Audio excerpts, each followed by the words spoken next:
Moi, j'ai l'impression que, tu sais, dès que c'est possible pour les autres de voir que tu as l'air d'avoir une identité différente, ça t'est toujours remis à la face. Puis c'est pas vrai que comme mon sentiment d'identité, dès que je le trouve, je l'ai jusqu'à la fin de ma vie. Tu sais, ça varie. Je m'appelle Mathilde Eustache, je suis fruit du métissage et du remétissage. Ma mère est québécoise, mon père québécois et haïtien. Et c'est par l'art et la création que je me taire.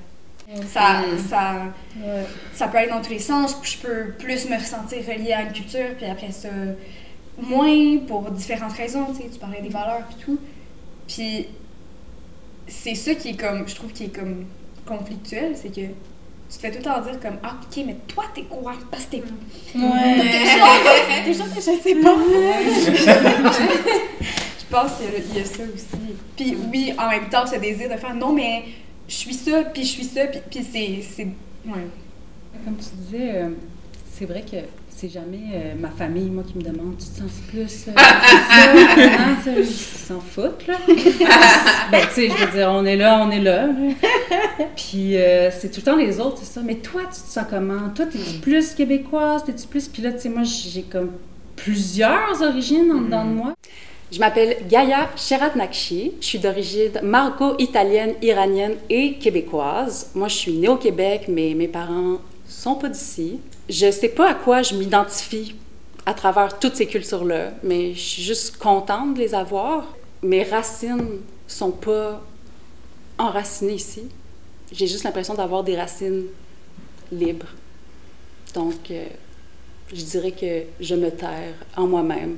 C'est bizarre parce que c'est pas tout le monde qui peut dire ben moi cette semaine je me sens vraiment plus tu sais je me sens vraiment plus iranienne de ce qui se passe en Iran en ce moment, tu sais, puis c'est là que je sens comme un lien vraiment plus fort avec ma famille qui est encore là-bas, mais tu sais toute ma vie petite moi j'étais comme il faut que je sois québécoise, il faut que j'ai l'air de toutes mes amies, mais genre je fit pas là. Puis ouais, puis dans le fond c'est ça vient toujours de l'extérieur de te faire dire mais comme s'il fallait faut absolument avoir un mot sur ce que t'es, mais genre, je peux-tu juste... Comme si c'était quantifiable. Oui, c'est genre, mais là, ton père est iranien, fait que t'es plus iranienne, ben non, tu sais. Je me souviens que quand j'étais jeune, je sentais un peu que c'était ma particularité, là. C'était ça qui faisait mon unicité, d'avoir la citoyenneté belge, parce que j'étais pas encore canadienne. Je m'appelle Carla Léa Jessica Mesquita On. Je suis d'origine rwandaise. J'ai été adoptée par des parents belges, née en Belgique, donc de citoyenneté belge. Je vis au Québec et je me considère québécoise. Je me retrouve beaucoup dans le roman de Caroline Dawson, mais je pense qu'il y a certains moments où j'ai été amère de ne pas me reconnaître, comme si tous les récits d'immigration étaient les mêmes. Ce n'est pas le cas. Et je dirais que je me terre dans la langue française. Ou la langue québécoise plutôt, parce que rien ne vaut une langue à jurons, notre parlure pas très propre, tachée de cambouis et d'huile. Quand je parlais à mes amis, j'aimais bien le nommer. Mais est-ce que ça a été un vrai attachement? Pas tant, parce que dès que je me suis attachée à la culture québécoise, je pense que ça a été vrai. Puis en même temps, on y allait à tous les étés, toute ma famille vient de là, fait que c'est encore présent, mais c'est pas un vrai attachement, là. Vous, vos parents, mettons, est-ce qu'ils vous ont éduqué dans une certaine identité? Tu sais, comme, mettons, mettons, moi, mes parents, ils m'ont tout le temps dit, à part, mettons, quand je me faisais niaiser à l'école, ils me disaient, non, t'es née au Canada, t'es canadienne. Mais sinon, ils disaient, non, toi, t'es chilienne, t'es chilienne, puis tout le temps dans cette fierté-là d'être chilienne. Je m'appelle Katia Alexandra Retamal Villegas, je suis chilienne née au Québec, et c'est dans mon activisme et ma connexion à mes ancêtres que je me terre.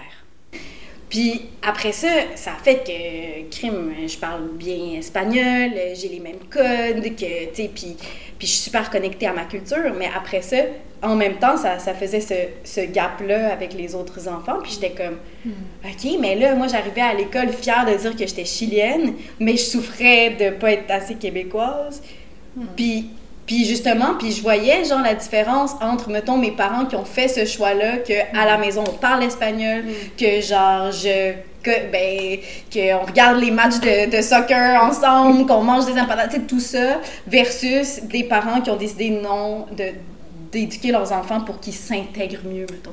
Moi, je pense, puis ça aussi, je le réalise récemment, mon père est déjà issu d'un mélange québécois-haïtien. Puis je sais pas s'il a pu, comme lui-même, réfléchir à ce mélange d'identité-là. Je sais par contre qu'il a été intimidé pour avoir un accent français, pour être noir, pour tout ce qui était ne pas être un Québécois dans les années 60-70. Fait que je pense que tout ce qui m'a été appris de la culture haïtienne, c'était vraiment subtil. C'était dans les valeurs, puis c'était dans juste le fait d'être dans ma famille, puis de les voir vivre, puis dans comment la bouffe était cuisinée. Mais c'était pas... Ben des fois, tu sais, dans les souvenirs qu'ils me racontaient, mais c'était pas genre... Ça, c'est Haïti, toi, t'es haïtienne, non. Puis il y avait quand même plus du côté québécois, tu sais, il y avait ma mère, puis mon père avait quand même une mère québécoise, donc... Ouais. Mon père, un peu pareil comme le tien, là, il y a cette fierté-là de... On vient d'Iran, on vient de la Perse, tu sais, puis comme toute l'histoire qu'il y a derrière ce peuple et ce pays-là.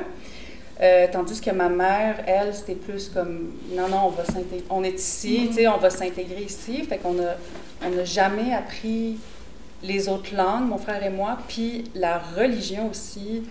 Ils nous ont toujours laissé, tu sais, ils nous ont toujours dit, vous pouvez croire en ce que vous voulez, mais nous, jamais on va vous imposer notre religion. Les autres, ils étaient croyants? Croyants, mais pas pratiquants. Tu sais, mon père, c'est comme... Ils avaient comme l'habitude de faire des prières, puis tout ça. Puis, tu sais, ils disaient le mot Dieu. Puis, tu sais, mon frère, il est comme vraiment athée, là. Il s'est fait, genre, tatouer ça. Mais, tu sais, je trouvais ça... Ben, quand j'étais petite, je trouvais ça le fun de, tu sais, justement, je choisis ce que je veux. Après, avec du recul, je suis comme... J'aurais aimé ça, parler 4 langues. Là. Ça m'aurait servi.